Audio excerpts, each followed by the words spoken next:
भाजप प्रवेशाच्या चर्चेनंतर प्रज्ञा सातव या नॉट रिचेबल झाल्यात। काँग्रेसचे नेते राहुल गांधी यांचे विश्वासू सहकारी राहिलेले दिवंगत खासदार राजीव सातव यांच्या पत्नी काँग्रेस आमदार प्रज्ञा सातव या भाजपमध्ये प्रवेश करणार असल्याच्या चर्चांना उधाण आलंय। सध्या हिंगोलीतच आपल्या निवासस्थानी असलेल्या प्रज्ञा सातव यांची प्रतिक्रिया घेण्यासाठी जिल्हाभरातील माध्यम प्रतिनिधी हे त्यांच्या घरासमोर जमा झालेत। मात्र ना प्रज्ञा सातव बाहेर येऊन माध्यमांसमोर जात आहेत ना त्यांचे पदाधिकारी कार्यकर्ते यावर काही बोलायला तयार आहेत।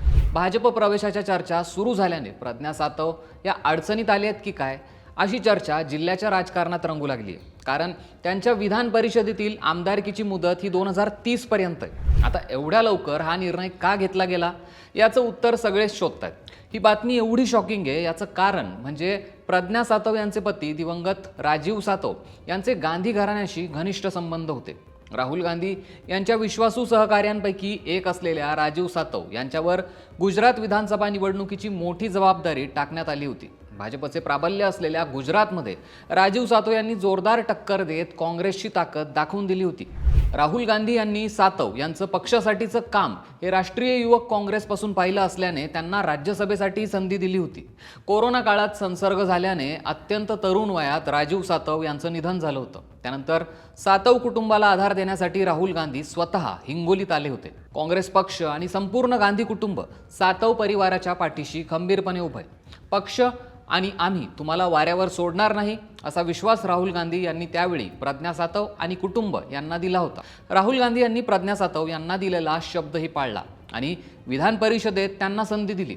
वर्षभराचा कार्यकाळ प्रज्ञा सातव यांना मिळाल्यामुळे काँग्रेसने त्यांना दुसऱ्यांदा विधान परिषदेवर निवडून पाठवलं। हिंगोली जिल्ह्याच्या राजकारणात अशोक चव्हाण काँग्रेसमध्ये असेपर्यंत दखल देत होते। मात्र लोकसभा निवडणुकीच्या आधी तेही भाजपमध्ये दाखल झाल्यामुळे प्रज्ञा सातव यांना तसा जिल्ह्यात पक्षांतर्गत विरोधक कोणी उरला नव्हता।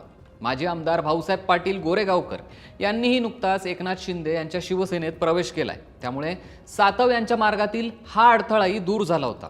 जिल्ह्यातील काँग्रेसचं एकहाती नेतृत्व हाती असताना प्रज्ञा सातव यांनी भाजपमध्ये जाण्याचा निर्णय का घेतला याबद्दल विरोधकांसह त्यांचे समर्थकही आश्चर्य व्यक्त करताना दिसत आहेत। दुसरीकडे प्रज्ञा सातव यांनी राज्य पातळीवर काँग्रेसच्या वरिष्ठ नेत्यांच्या कार्यपद्धतीवर आक्षेप घेत हायकमांडकडूनही याकडे लक्ष दिलं जात नसल्याचा आरोप केल्याचं बोललं जातंय। काँग्रेसकडनं विधान परिषदेवर निवड झाल्यानंतर प्रज्ञा सातव या समाधानी नसल्याचंही बोललं जातं।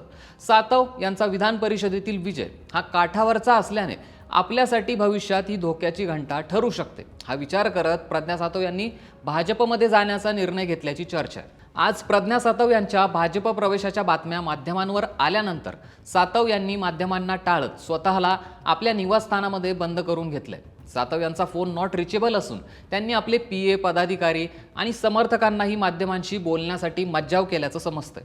भाजप प्रवेशाच्या बातम्या आल्यानंतर राज्य पातळीवरील नेत्यांनी प्रज्ञा सातव यांच्याशी संपर्क साधून त्यांना या निर्णयाबद्दल विचारणा केल्याची कुजबूज सुरू आहे। मुंबई भाजपच्या प्रदेश कार्यालयात प्रज्ञा सातव यांच्या पक्षप्रवेशाचा मुहूर्त ठरत असताना प्रज्ञा सातव यांनी बाळगलेल्या मौनाबद्दल आश्चर्य व्यक्त केलं जातंय। भाजप प्रवेशाचा प्रज्ञा सातव यांच्याकडनं फेरविचार केला जाऊ शकतो असंही बोललं जात आहे। तुर्तास प्रज्ञा सातव यांनी भाजपमध्ये जाण्याबद्दल कुठलीही प्रतिक्रिया दिलेली नाहीये। त्यामुळे या संपूर्ण प्रकरणाबद्दल आपण माहिती घेऊच, पण तुम्हाला याबद्दल काय वाटतं ते कमेंट करून नक्की सांगा आणि असेच व्हिडिओ पाहण्यासाठी सरकारनामाला सबस्क्राईब करायला विसरू नका।